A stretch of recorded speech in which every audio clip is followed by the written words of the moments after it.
আসসালামু আলাইকুম। কেমন আছেন সবাই? আশা করছি আল্লাহর রহমতে ভালো আছেন।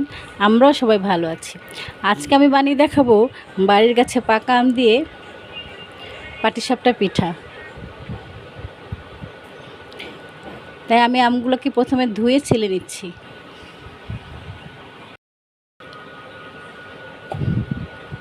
পাকা আমগুলোকে আমি এখন চিপড়ে নিব।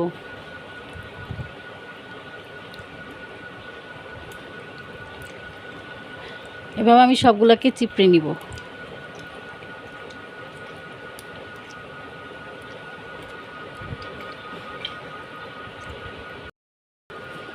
পাকা আমগুলো আমার চিপড়ানো শেষ।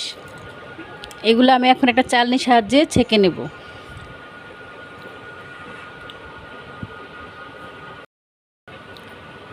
আর আমগুলো ওই যে চালনির সাহায্যে আমি চেলে নেব।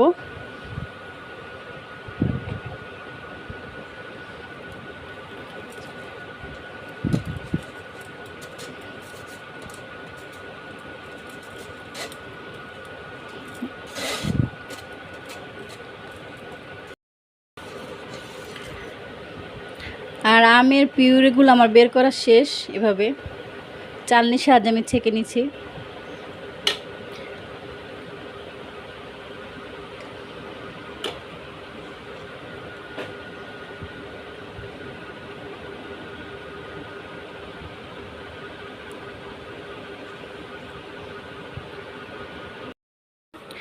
পাটিসাপটা পিঠাটা বানানোর জন্য আমি নিয়ে নিলাম কিছু চালের গুঁড়ি।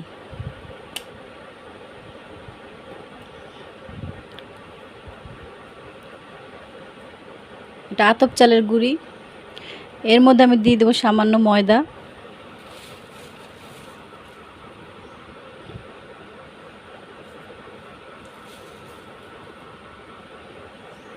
দিয়ে দেব সামান্য লবণ,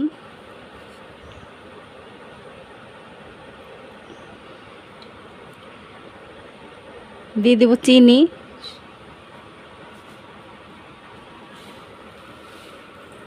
বিসমিল্লাহ,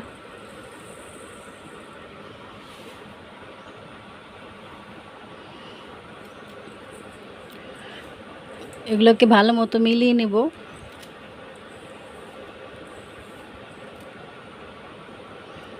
আর এখন দিয়ে দেব এটার মধ্যে আমি আমের যে পিউরিটা করে রেখেছিলাম সেটা। বিসমিল্লাহ।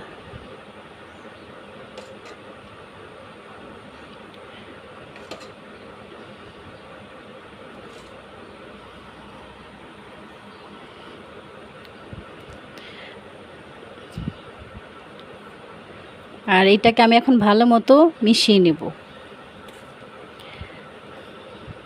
এরপর আমি এর মধ্যে একটু সামান্য পানি অ্যাড করব।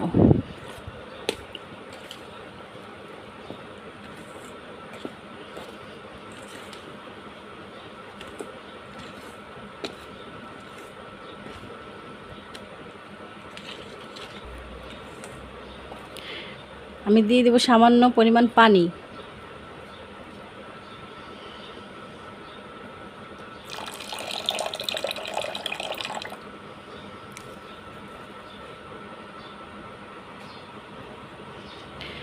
পানিটা দিয়ে আমি ভালো মতো মিক্সড করে নেব।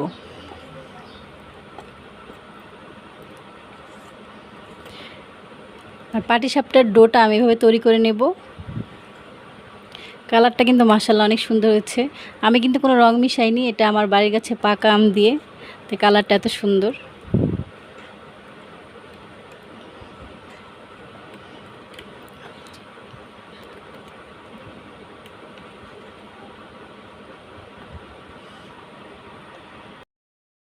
আর পাটিসাপটার ডোটা কিন্তু আমার রেডি।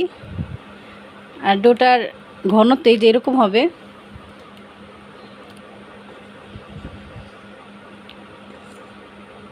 বেশি পাতলাও না, বেশি ঘনও হবে না।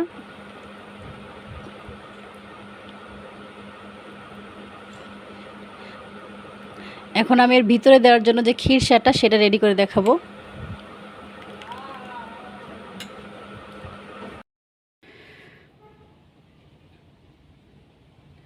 আর আমের পাটিসাপটা বানানোর জন্য আমি খিরসাটা এখন রেডি করব। এর জন্য চুলায় একটা কড়াই বসাই দিয়েছি। বিসমিল্লাহ। গ্যাসটা অন করে নিলাম।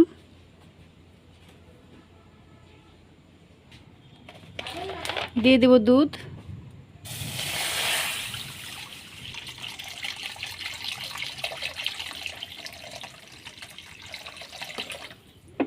দিয়ে দেবো কয়েকটা এলাচ। দিয়ে দেবো সামান্য লবণ।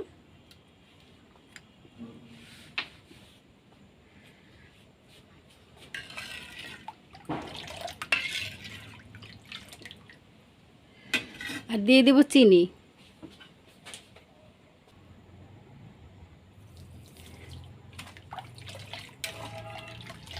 খিরসাটা তৈরি করার জন্য দুধটা আগের থেকে জাল করে ঘন করে নিলে ভালো হয়।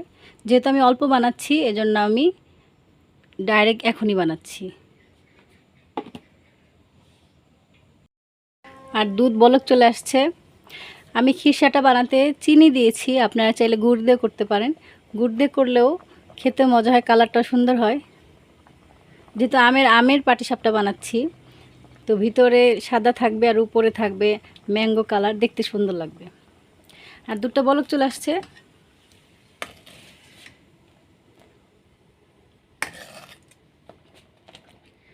এর মধ্যে আমি সুজি দিয়ে দিব। সুজি দিয়ে আমি খিরসাটা বানাবো। কেউ চাইলে চালের গুঁড়ি দিয়েও বানাতে পারেন, আমি সুজি দিয়ে বানাবো।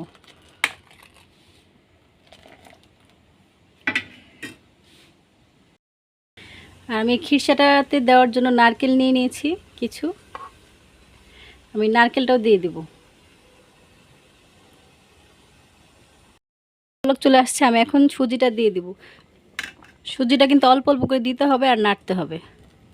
বিসমিল্লাহ।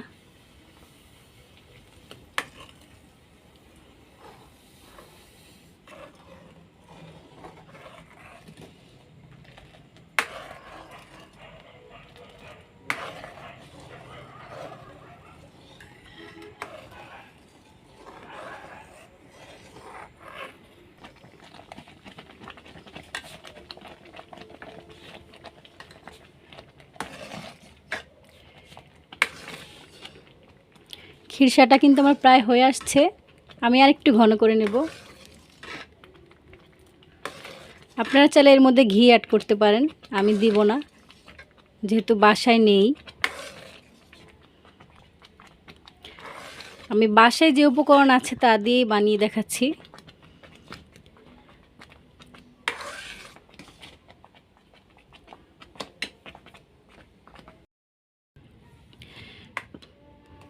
খিরসাটা কিন্তু আমার রেডি।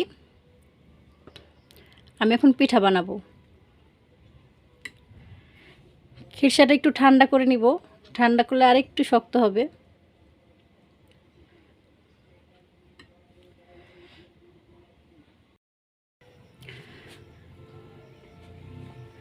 আর পাটিসাপটা বানানোর জন্য আমি একটা প্যান বসিয়ে দিয়েছি চুলায়। আমি একটু তেল ব্রাশ করে নিব।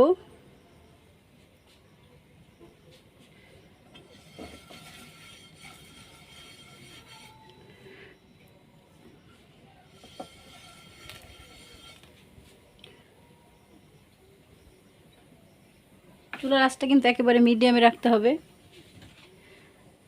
আমি এখন একটা দিয়ে দেবো বিসমিল্লাহ বলে। বিসমিল্লাহ।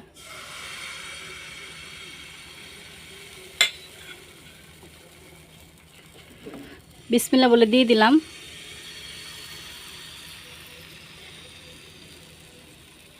প্যানটাকে এবার ঘুরিয়ে নিতে হবে।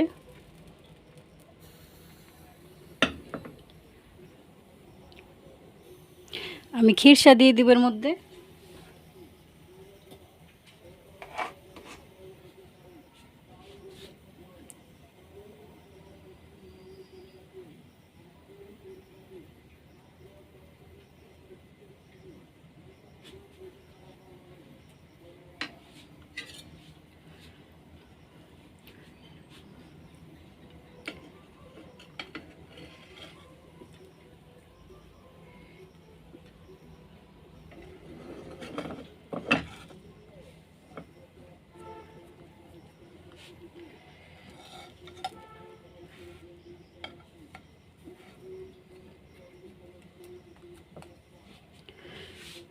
আর এই যে খিরসা দিয়ে আমি পিঠাটা ভালো মতো উল্টে নিলাম। আর মাশাআল্লাহ আমার পিঠাটা কিন্তু অনেক সুন্দর হয়েছে। পিঠাটা আমার হয়ে গেছে, এখন আমি নামিয়ে নেব। আর এই যে পিঠাটা নামিয়ে নিলাম। পিঠাটা দেখতে কেমন হয়েছে অবশ্যই জানাবেন। বাড়ির গাছে পাকা আম দিয়ে পাটিসাপটা পিঠা বানাচ্ছি। আর এভাবে আমি 3টা পিঠা বানিয়ে নিলাম। এভাবেই আমি সবগুলো বানিয়ে নেব।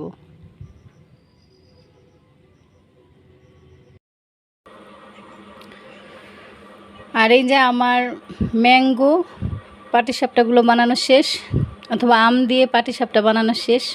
বাড়ির গাছের পাকা আম দিয়ে পাটিসাপটা পিঠাগুলো কেমন হয়েছে অবশ্যই জানাবেন। আর এইভাবে বাড়িতে বানিয়ে খাবেন। আর ভিডিওটি ভালো লাগলে অবশ্যই লাইক, কমেন্ট অ্যান্ড শেয়ার করবেন। আর সবাই আমার চ্যানেলটি সাবস্ক্রাইব করবেন। ভিডিওটি এতক্ষণ দেখার জন্য সবাইকে অনেক ধন্যবাদ। সবাই ভালো থাকবেন। আল্লাহ হাফেজ।